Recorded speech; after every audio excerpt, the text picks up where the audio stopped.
Welcome to This Explainer. Today, we're diving headfirst into the fascinating psychological mechanics of those rare, unicorn-like people who just never seem to complain. You know the ones.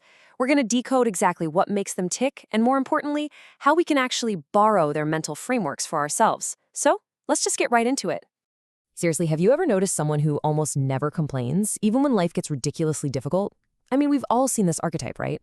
The endlessly patient friend, the totally stoic coworker. But as we know, human behavior is super complex. As you'll see, complaining less doesn't automatically mean someone is simply happier or even mentally stronger.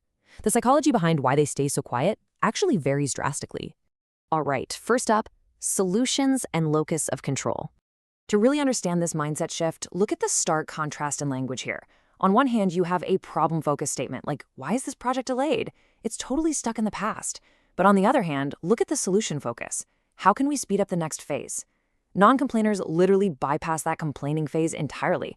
To them, complaining doesn't fix the spreadsheet, it doesn't move the deadline. So they immediately pivot all their mental energy toward finding a solution. So what's the actionable lesson here? It's to consciously intercept those complaints before they even leave your mouth. When a roadblock hits, stop asking, why is this happening to me? And instead, immediately ask, okay, what can I do about it right now? It's such a tiny linguistic shift, but it completely rewires how you experience stress. It's a real game changer. This actually ties perfectly into what psychologists call the locus of control. People who rarely complain just have this hyper-awareness of these boundaries. They know that things like the weather, terrible traffic, or a coworker's inexplicably bad mood fall firmly in the cannot control bucket. And because they can't influence them, well, they just aren't worth the breath. They pour 100% of their focus into what they can control, their own effort and their own reactions. The practical takeaway for us is to just let go of the uncontrollable. Seriously, stop wasting your breath on external factors that you cannot change. If it's raining, complaining isn't going to stop the rain, right? But grabbing an umbrella, that'll keep you dry. Focus purely on your own actions and reactions. Moving right along, let's look at processing and self-control. So how do non-complainers manage their internal emotional landscape? Basically through emotional self-control. This is the conscious ability to manage disruptive emotions rather than just reacting instantly. Think about it. If a family member accidentally breaks something valuable, they still feel the initial shock. Absolutely, they're human. But they manage that impulse before it becomes a massive verbal outburst. You can actually apply this immediately in your own life by simply forcing a pause. The very next time you find yourself in a frustrating dynamic with a friend or a family member, just take one deep breath before you react. Honestly, that single second of hesitation is often all it takes to shift from an emotional complaint to a much more measured, thoughtful response. And this builds into a really reliable framework. You see, a lot of people who rarely complain aren't just avoiding their emotions. Not at all. They just process them privately first. They feel the frustration, they chew on it privately to figure out exactly why they're upset, and only then do they move to step 3 and verbalize it constructively.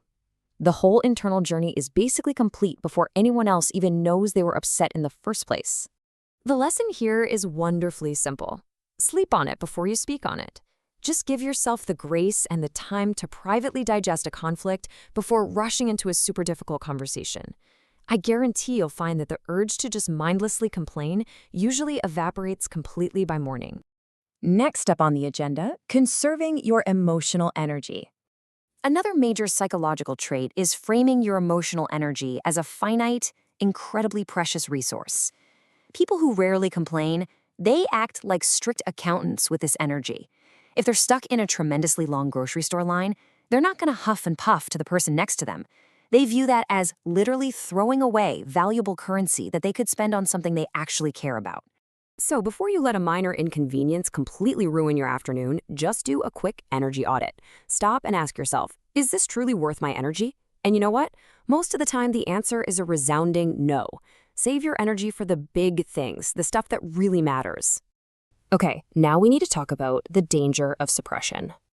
We really have to pivot here for a second because never complaining, it isn't always a badge of mental strength.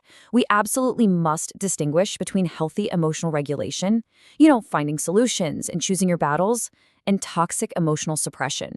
Suppression looks like ignoring real pain, refusing help when you're literally drowning, and just bottling everything up. Someone might look totally stoic on the outside, but internally, they might just be terrified of showing any vulnerability. Constantly pushing down valid frustrations is incredibly dangerous. It leads to severe burnout, this deep hidden resentment toward the people around you, avoiding the necessary help you totally deserve, and unchecked chronic stress that can literally make you physically sick. Never complaining is a terrible strategy if it just means you're silently suffering. Which brings us to our final point, finding the healthy balance. So if constant complaining is draining, but total suppression is dangerous, where exactly is the sweet spot? Well, it's intentional communication. It's learning exactly when it's appropriate to express a problem so it can be fixed. It's knowing when to drop that tough exterior and seek vital support. And finally, it's knowing when a situation is simply out of your hands, allowing you to just let go. It's all about being strategic, not silent.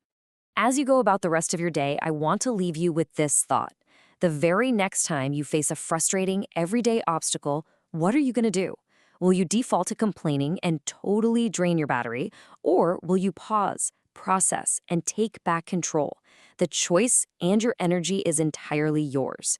Thanks so much for joining me on this explainer, and I really hope you take this powerful new perspective into your week.